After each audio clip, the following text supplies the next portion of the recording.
75 વર્ષનો ડોહો જઈને ડોક્ટરને કે અડધી વાયગ્રા હાલ. હે અડધી વાયગ્રા? ડોક્ટર કે ભાન પડે ડોહા શું માગો છો? આ ઉંમર છે વાયગ્રા માગવાની? આ ઉંમર તો પ્રભુ ભક્તિમાં દાન આપો, મંદિરમાં જાઓ, આશ્રમમાં બેહો. અને તમે શું માનો છો અડધી વાયગ્રાની ડોહા કોઈ અસર ના થાય? ડોહા કે ચોદ્યા તું સમજે છે ને એવી અસર કરવી એ નહીં. તો અડધી વાયગ્રા હાલ, તા થોડું ઊંચું થાય તો પેશાબ કરતા ધોતિયું પલળે નહીં.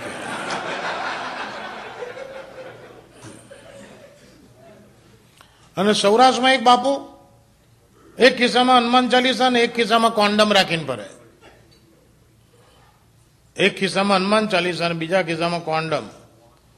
તે એક જણે કીધું બાપુ આવું કેવું કોમ્બિનેશન? એક ખિસ્સામાં હનુમાન ચાલીસા અને બીજા ખિસ્સામાં કોન્ડમ. બાપુ કે ભૂત અને ચૂતના કાંઈ ઠેકાણા નહીં, એ ગમે ત્યાં મળી જાય. કામ લાગે કે બે હોય તો. અને એક ગામમાં એક ચોતકણીઓ, ખૂબ ચોતકણીઓ, આખા ગામમાં બધે ચોદી આવેલો. ગામમાં કોઈ ઘર બાકી નહીં. હવે માણસ મરી ગયો. મરી ગયો ને તને લોડું ઉભું રહી ગયું. ડોક્ટર કે તમારા વાઈફ, તમારા હસબન્ડ ગુજરી ગયા છે. એની વાઈફને કીધું કે તમારા હસબન્ડ ગુજરી ગયા છે, એમનું લોડું ઉભું રહી ગયું છે, શું કરીએ? તો કે કાપીને એની ગાળમાં ગાળ દો. ડોક્ટર કે આ કાપીને એની ગાળમાં ગાળ દો. તો કે તમારા વાઈફથી ને આવું બોલો છો? તો કે ના, ખોટું કશું નથી બોલતી. આખા ગામમાં એક જ જગ્યા એવી છે જાય નથી ગયું.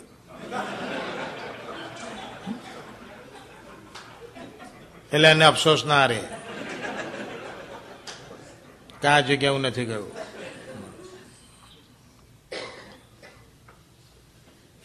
બે બહેનો હતી, બે બહેનો. This is one of the top 10. બહુ સરસ જોક છે. થોડું પાણી પીવું છે. નહીં.